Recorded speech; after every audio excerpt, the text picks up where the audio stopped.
What's been the number one thing you think that holds people back from doing a podcast? I think there's two things. Number one, people don't want to waste their time these days with it's a little bit of friction to start a podcast. That's not really it. The technology, it's so easy to start one now. Like that's not the excuse like it was for me back prior to '08 when I wanted to get started. But for right now, it's just like, well, it feels saturated. So is this going to be a waste of time? Are people even going to find me? Like, how do I know that this is going to provide an ROI, if you will? But for all of you agency owners out there, I mean, how many more clients do you need to make a positive impact in your life? Do you think that people who could potentially become customers who listen to how you teach, to the work that you have, to the expert levels of what it is your knowledge is that they don't have access to, might that actually help you close a client better?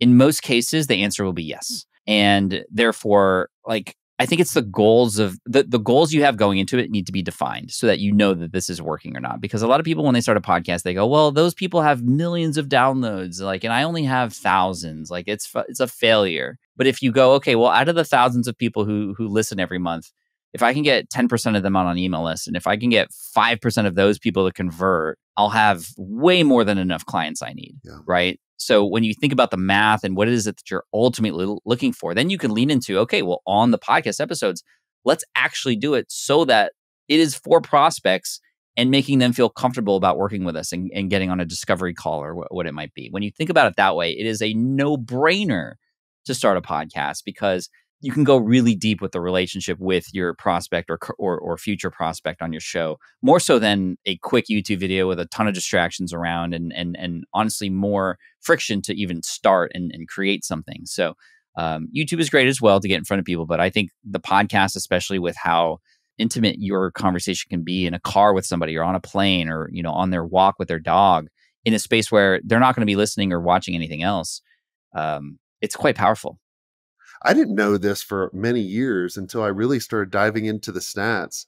Like we get 40,000 downloads per episode from the audio versions.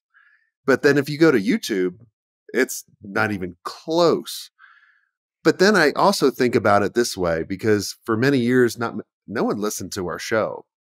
And I was like, well, maybe there was like 10 people, there's 20 people. Like you were saying in the very beginning, I was like, look, I would love to get on stage in front of 20, 40 people, 50 people every single day. Yeah. And that's what, you know, creating your own show allows you to do. Why do you think people stop their podcast? Well, part of it is not knowing really what the goals are and therefore just kind of creating and hoping something magical happens, you know, and then nothing happens because, and, you know, I think also the production part of it can be very heavy for a lot of people. And so in those cases, it might make sense to either hire out to have a lot of that production, kind of the stuff that you aren't really excited about, done for you, and give yourself a deadline to reach a certain goal to continue to do that until you can reassess and see if it's worth continuing or not. That's typically the most common reason why people stop. It's the production's getting heavy. It takes a lot of time, and you get in this cycle of, okay, as soon as you finish editing and that was a slog and it's like, okay, you publish it, you're like, oh man, I got to do this again next week. And then I got to do this again next week. And it's like, I don't want to do this anymore. Right. And if you can remove those bits that you don't want to do and just focus more on the things that you do, like what are the parts of it that you love, Jason? I imagine it's the connecting and the conversation. Like, so let's just do more of that.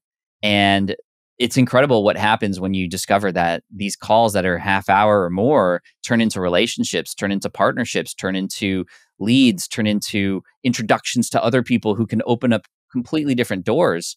Those are the parts of podcasting that most people forget. It's often driven by numbers. Oh, I'm not getting as many downloads, but you literally had a 45-minute conversation with an industry leader who holds an event, and now you're more likely to get into their event as a speaker versus somebody who's just applying through the front door. You now have backdoor access. How much is that worth to you? Or are you going to utilize that opportunity? I don't know. So I think a lot of people don't actually realize the opportunities that are right in front of us as podcasters and just kind of look at the numbers and go, oh, that was hard and I'm not getting anything back in return. And then they quit. Yeah. And it's the easiest way to pick someone's brain. You know, yesterday I interviewed the founder of Waze. Like, oh, no way. That's awesome. He would have never talked to me, you know, if I didn't have a podcast. But like, hey, Yuri, can I just pick your brain? He'd be like, hell no. Like, get buy my book. Right. Right. And Right. so Right. it's always a great excuse to reach out to the people that probably would not pick up the phone and probably not give you the time of day. 100%. I mean, I got access to Gary Vaynerchuk and Tim Ferriss, who I have their numbers now, and we're like friends. I mean, we don't talk a lot. I mean, they're so busy, but and I try not to abuse that either. But you know, we've built friendships as a result of them first coming on the show. How did I get them on the show initially? Even though I was a starter podcaster, I picked them up at a time when I was of value to them, when they came out with their books. So Gary came out with a book. I think it was Thank You Economy, or another one from back in the day, or it could have been Crush It. And I was like, Gary, like, I got a podcast of solid entrepreneurs. It's not huge, but let's try to convince everybody to go buy your book. And of course, for those authors who are way up there, that's the time that they're likely to say yes to as many of those as possible, because they're going on their virtual podcast tours. Same thing with Tim and the 4-Hour Body when that came out. And that gave me an opportunity to talk about 4-Hour Workweek and the things that helped me when I first started out. And then we built a relationship from there. So, yeah, absolutely. And then, like I said, what doors does that open up for you? And even if it doesn't quite, quote unquote, like open up doors in terms of the guests saying like, hey, you should, you know, go here or do these things, or now we're friends, just by association with those people, the fact that you had a conversation with those people paints you in a more authoritative light. I mean, this is exactly how John Lee Dumas got his name, was because he was the one that was interviewing the most entrepreneurs and the biggest names. And just by association, he was seen as an expert, let alone he is now an expert at a lot of things, just through the conversations he's been absorbing as well. So, you know, like when you start to name drop, like, you can paint yourself in a really, really good picture. So long as you can make sure you follow up on what it is that you're promising. I hope you enjoyed this content. If you want more content like this, make sure you click on the link on the screen, or check out your most popular podcast platform where the full episode is there. And until next time, have a swank day. What are you doing? Go check it out. Click on the link. I'll see you soon.